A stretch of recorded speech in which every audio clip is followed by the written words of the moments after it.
Hey, everybody, welcome back to the Modern Customer Podcast. I'm your host, Blake Morgan. Today, my guest is Brian Higgins, the Chief Customer Experience Officer for Verizon Consumer. On June 24th, Verizon rolled out the biggest customer experience deployment in Verizon history with new services, features, and AI driven enhancements across stores, support, and digital services. So that's what we're going to be talking about in this podcast. Our guest, Brian, leads the consumer group CX organization, shaping both customer and employee experiences through tools, technology, and strategy. Over his 24-year at Verizon, he's held senior roles across marketing, product, and network planning, including Senior Vice President of Device Marketing and VP of Mobile and Internet Services. His work has spanned everything from mobile product strategy to software-defined networking and Verizon's Innovation Center. Brian holds degrees from Rutgers University and a Master of Science from the University of Pennsylvania. He lives in New Jersey with his family. Please welcome Brian Higgins. Brian, welcome to the Modern Customer Podcast. Are you in New Jersey today at Verizon headquarters? I am in New Jersey. Yep, Basking Ridge, New Jersey. That is correct. So you see all the, well, you can kind of see in the green back here. So yes, Jersey. So I love that you're someone that is a lifer. You have been at Verizon your whole career, I believe. That's I could be correct. wrong, but I'm pretty sure that's No, right. no, no, that's And correct. Yeah. And that's so rare these days. Like, it must feel good to have a company where you've kind of grown up with the company in a way. Oh no, 100%. I mean, I'm incredibly lucky, that I landed originally it was Bell Atlantic Mobile when I came on board. But the company's been fantastic. The people are fantastic. I love the industry. Had you asked me when I was a young guy, what would I plan on doing? I don't think I would have said this, but it's just one of those things where I ended up down a path and I really enjoyed it. I found it enriching. The company is fantastic in creating opportunities for people. So although I've been around, for a long time, I'm actually not that unusual at Verizon. So there's quite a few of us that have been around for extended periods of time, just because it's the kind of company where you can work on so many different things and have a direct impact on the public and consumers and businesses in a meaningful way. So it's very enriching in that regards. I love hearing that because I interview a lot of CXOs, and it usually is a space where there's quite a lot of turnover. But it seems like your trajectory has been very solid. You've been in the role for 2 years. How is it going being the chief customer experience officer? Yeah, I mean, from my vantage, I think it's going fantastic. And as you point out, you're absolutely right. Like people do move in this particular space around companies and around different industries as well. I've been very lucky just because I've grown up here. So, I think part of the reason why this role is incredibly interesting for me is that, again, I grew up here. So I've been engaged in everything that we've built at the company over multiple decades. And this kind of a role for me was really interesting just because it gave me an opportunity, really for the first time, to have a direct impact, on customers engaging with Verizon across multiple touch points. Most of my career I spent in the network organization, which is where we, build things, how your cell phone connects, your home internet, et cetera. So obviously important, that's a core product, but I was fairly removed from the customer. And here it's much different, right? We're working on what are the experiences that are in the stores? What are you doing on digital? Making sure we're getting the feedback in. You've got listening posts that are out there. We can react very quickly. So, from my vantage, it's going fantastic just because we've got a very rapid feedback loop that comes in. I've got a fantastic team. And even outside of my team, like very supportive in the company. I always tell people that CX is very much a team sport, and if the whole company isn't on board to make it happen, like it's really challenging to really have an impact. But at Verizon, we're all in, and making sure that we have a direct impact for the customers by improving the experience. It's a very simple concept, hard to execute. If you don't again have the whole company behind you on this one, and I certainly do, and that's been a big help. Yeah, I mean, it does feel like it's hard. And you are really unique, I would say, because it's so rare. It's such a big company where I could really get a sense of the culture just in the way hearing you speak, that you feel supported. It's a team effort. I mean, this is the language of a successful chief customer. program, I would say. Yeah. I Yep. I I think I you have have to have it. I agree. you have to have it, and like I said, it's just language and the culture, which you can't always see it, but when it's there, you can feel Right. it. Right. Let's talk about the rollout. You guys just announced the biggest customer experience deployment in Verizon history. Tell us the whole from the beginning, what that was like into today. Yeah, no, it's interesting because we've been on the journey for some time. We're around the second year of pulling together the whole organization, the initiative. We're building out new technology, new capabilities, getting the whole organization aligned, creating joint scorecards, like, kind of getting the whole muscle built up within Verizon. It started back in roughly around the summer of 23. And then we've been building up a lot of capabilities throughout. And then for 25, what we decided to do is that let's start pulling together everything that we've been kind of building in secret, build it into one package, which is, as you mentioned, like the largest CX initiative that we've had at the company.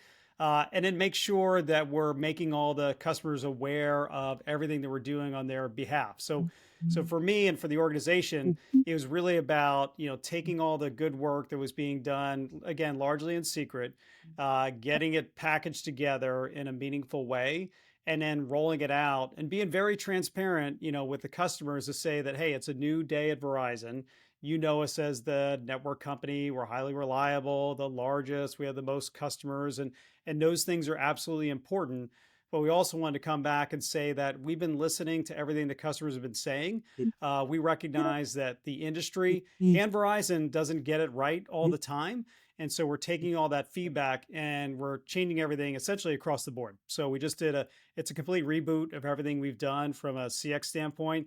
It covered, all the stores. It covers our customer service as well, certainly digital.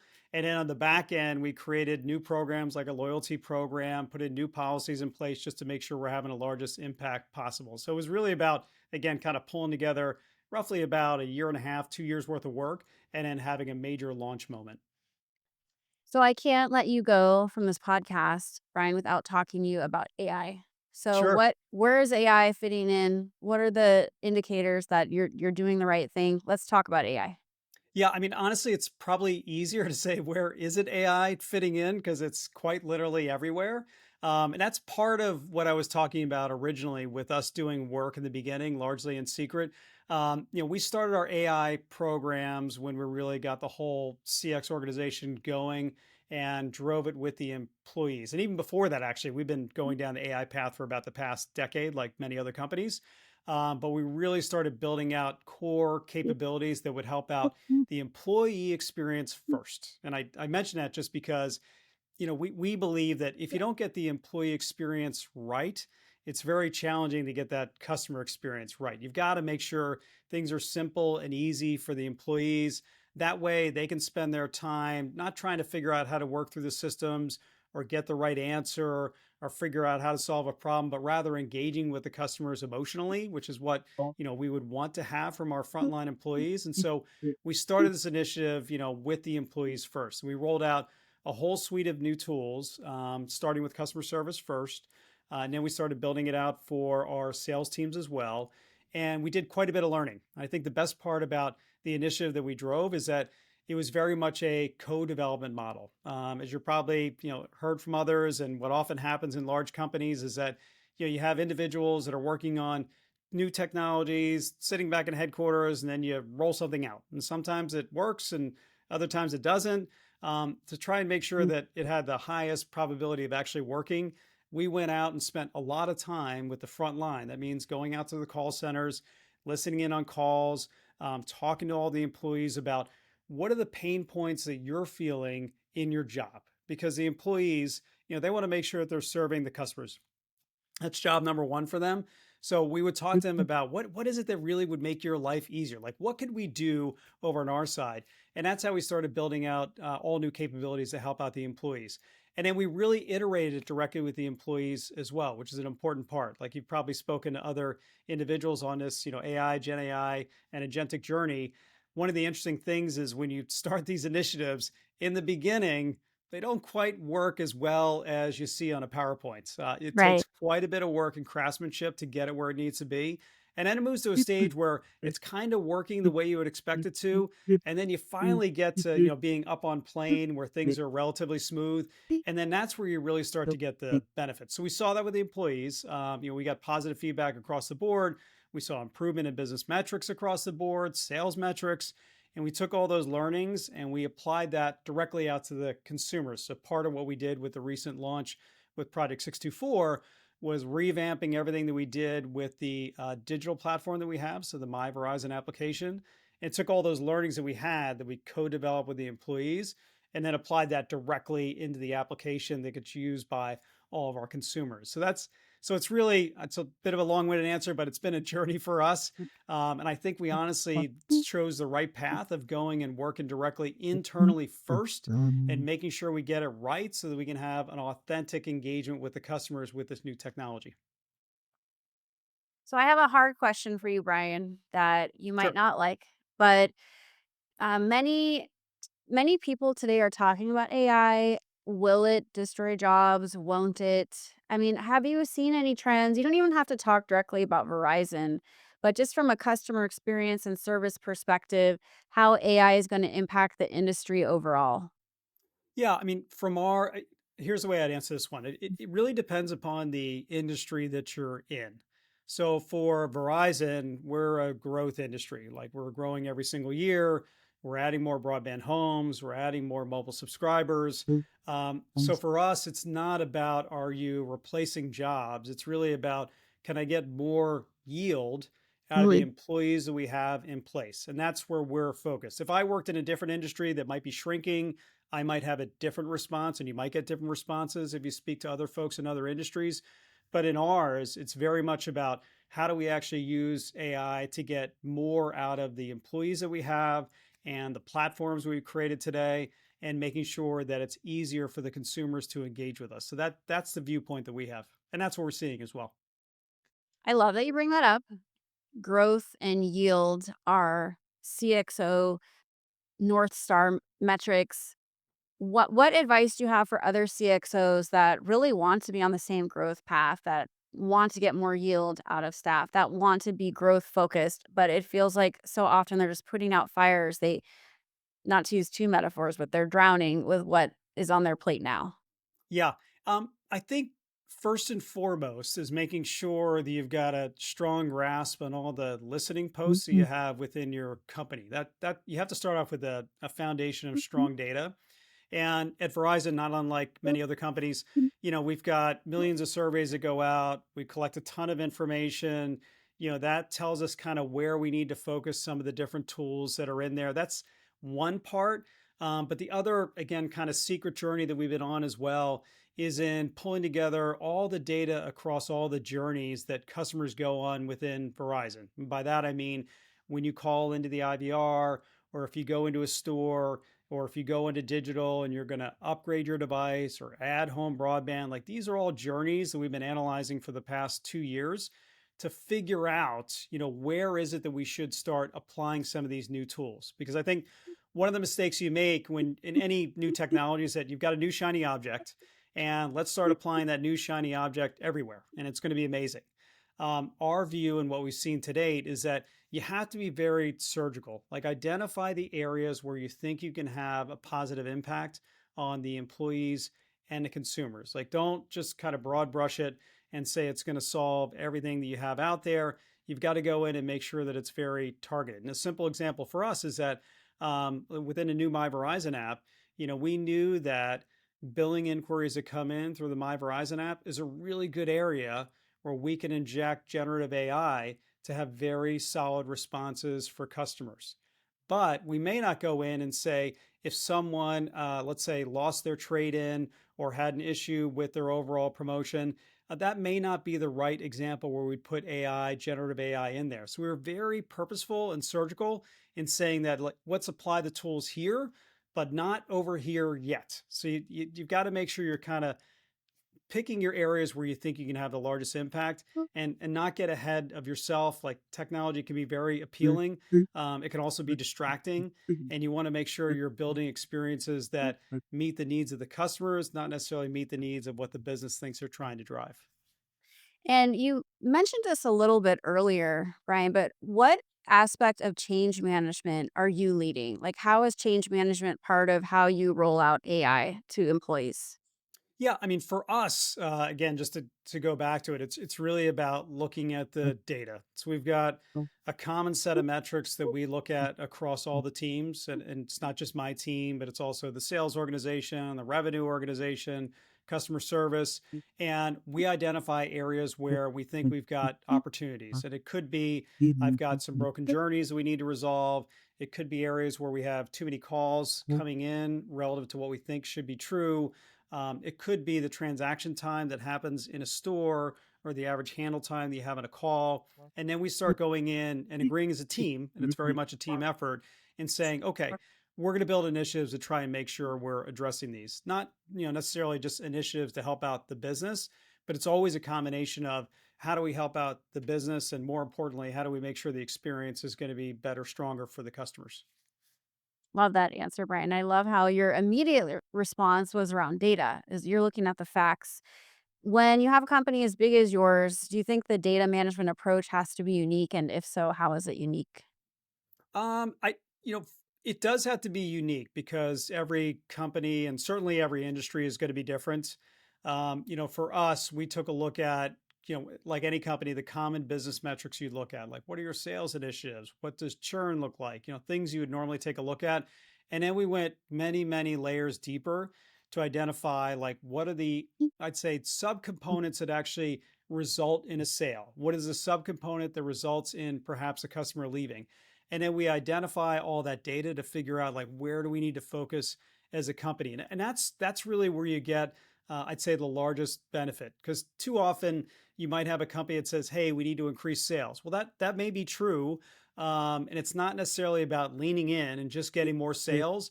It's really trying to figure out what are the friction points that are in the sales transaction today. Is there something that's preventing your sales team from driving the greatest yield that's going to be possible?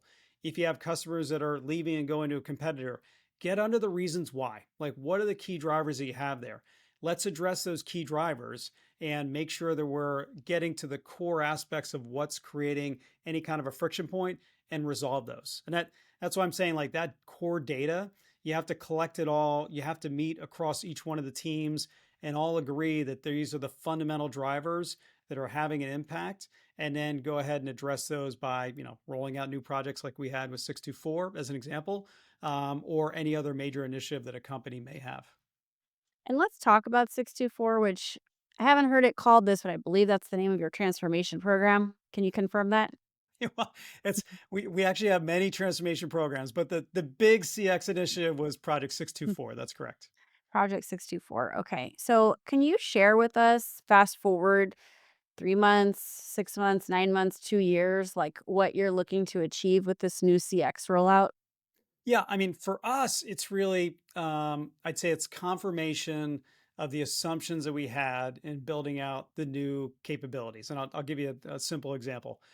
Part of the initiative was that we added 400 new retail locations across the country because we had an objective to make sure that getting to the vast majority of the population was something that was important. And a specific metric that we have is 93% of the population can get to a Verizon store in 30 minutes or less, right? So our assumption is that if you make it incredibly easy for customers to get to a store so that they can receive the service they need or add a line or add home internet, et cetera, that should have a positive impact on the overall, I'd say sales is one metric, but also our rep interaction score. So we track, the interaction scores across all the representatives.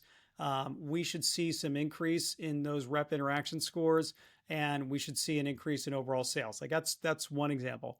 Another is that we created a customer champion team within customer service, or customer success as we call it within Verizon. That was another major initiative that we brought in as part of the overall effort to make sure that we're addressing some of the more challenging problems as effectively as possible. And these are the ones I'll call it like the long tail issues. This isn't someone that has a minor billing issue or a promo that didn't get applied. These are ones that are lingering, customers call in multiple times. Like this is something you see across the industry because we run, all the telecom providers, fairly complicated businesses. And so there are times where customers call in and they have lingering issues. So we created a brand new organization that essentially is the best of the best within customer service or customer success. And we're now routing all those lingering issues over to that team. And then we're analyzing, are we seeing a reduction in calls coming in or repeat calls that are coming in? Do we see higher satisfaction scores across our customer success organization? So these are the kinds of things that we're looking at out of the gate in the beginning. So that's, kind of confirmation that the assumptions that we made about the new capabilities that we build are having a positive impact. Beyond that, we've got, new successive drops that we're going to have for new capabilities. We talk about that. Yes, this was a big rollout that we had, but it's not just going to be a single moment for us. We're going to make sure this is a movement across the company. So that means the stores, customer care, digital, everyone within Verizon, right? That team sport that CX is, like they need to be on board with what's the next series of initiatives we have. Go ahead and measure those out, and then also get feedback from consumers in the front line on, are we getting it right? Do we need to change direction at all? What are the next 2 and 3 different drops that need to come out? And what are the new capabilities we need to build there as well? I love that. That's great. Let's talk a little bit about you and your approach to your role as CXO. You talked about getting the most amount of yield out of your staff and success metrics. I mean, how do you choose how to spend your time as CXO and even get the most amount of yield out of yourself as a C-level leader? Yeah, I mean, honestly, I'd say the secret weapon for me and for the team, quite honestly, is spending a lot of time listening. I have a bunch of ideas that float around in my head all the time. They aren't necessarily the right ideas, and I filter it by listening, and that means talking to my peer group. It also means talking to the front line, analyzing data that's coming across as well. But I spend a significant amount of time engaging on all the listening posts that we have within Verizon to make sure that I'm fairly tightly integrated into what's going on with the front line and what's happening with our customers. Another good example are going to be escalations. Like any large company or small company, there are going to be customers that are frustrated with their particular situation. All the ones that come over, I read them every single day. The ones where I see some trends happening, I'll engage directly with, my team, and we'll talk about what it is that we think we need to drive that's going to have a broader impact versus just kind of a one-off. So those are the kinds of things that I spend my time on. It's just I think listening has got to be the most critical part of you engaging with your team and engaging across the company. That way you can be effective and get more yield out of the team. Like it's just about being efficient. Well, it's always helpful to hear how any high performing C-level leader is getting the most yield out of themselves and how they manage their time. Like, I could literally just do a whole podcast on that. And I think it would be so interesting. Brian, before we let you go back to work in New Jersey, let's Yeah, do some rapid fire. You game for some quick answers to my quick questions? of course. I can't guarantee great answers, but I'll do my best. All right, awesome. Kicking off, what's the most important part of your morning routine? Oh, for me, I get up at the exact same time every morning. It's coffee, it's crushing email. I like to get ahead of everyone else as best I can, and then working out, and then over to the office. Like that's my routine. And what show are you currently streaming? Oh, what do we start? My wife and I, Waterfront. We just started watching on Netflix. Yeah, I think Mhm. that's it. Yeah, yeah. I've Just seen started. I that. think have you? Or We're only or I've episode seen it two, but on. advertised. Oh, I haven't advertised. watched Okay, it yet. okay. Yeah, we're Yeah, we're kinda behind. We're on Tulsa King, if you haven't seen that. gotcha, gotcha. Sylvester Stallone. Yep. What's your idea of perfect happiness? Oh gosh. For me, perfect happiness, it's all family. I've got 3 great boys, an amazing wife. We're very close and active together, so it's just about more family time. Some What is one mental health strategy for managing hard days? Um, I would say for the challenging days is making sure you reserve some time for yourself. It's not uncommon to just get caught up, especially if you've got, a challenging day, challenging quarter, whatever it may be, in a series of meetings where people are trying to work through the challenges together. But oftentimes, what I find is that if you step away from those meetings, spend a little bit of time thinking about how you can be effective and impactful in the issue or challenge that's going on, like that's where, for me, that's what works. What works best for me. Well, what's your favorite type of vacation? Oh, favorite type? Probably I'm gonna have to say boating and fishing. So we've got some avid fishermen in the family. It's also a family activity. My father-in-law is a big fisherman as well. So I think if it's on the beach, fishing, a little bit of boating, we're in a good spot. Love that. And if you could have lunch with anyone dead or alive, who would it be? Oh, yikes. I probably, I'd say Warren Buffett, just because very like common sense, seems to have very common sense approach, to life and investments. And if I had to probably pick someone randomly, I'd throw that out there. Yes. We all can imagine what that lunch would be because he's so famous for loving I think he loves Coke and, like, He did. cheeseburgers. Very Um, grounded, right? For someone that has that, kind of yeah. background, and yeah, Yeah, he just doesn't very want grounded. caviar, he just wants a cheeseburger. Right. Exactly. Uh, and lastly, if you had to describe your outlook in one quick motto, what would it be? Oh, Mm. I'd probably say, our best is good for today, but tomorrow, we're going to do even better. It's part of the credo that we had within Verizon years back. I always loved that one, because it always told me that, like, look, you can lean in as hard as you possibly can today, and just recognize that you and the team and the company can actually go one step further. Like, there's another higher gear that you can go into. Like, it's constant transformation, and I always love that one. Nice, that's very positive. Brian, this has been so fun. I've really enjoyed our conversation. I hope we can do it again and you'll come back. No, I Really loved it. appreciate you doing this. No, thanks for taking the time. I enjoyed it as well, and I appreciate it. Everybody, you've been tuning into the Modern Customer Podcast. Thanks for watching. Until next time. Thanks for watching. Please don't forget to like or subscribe and follow my social content on other platforms where I post content daily, including X, Instagram, LinkedIn, TikTok, and more.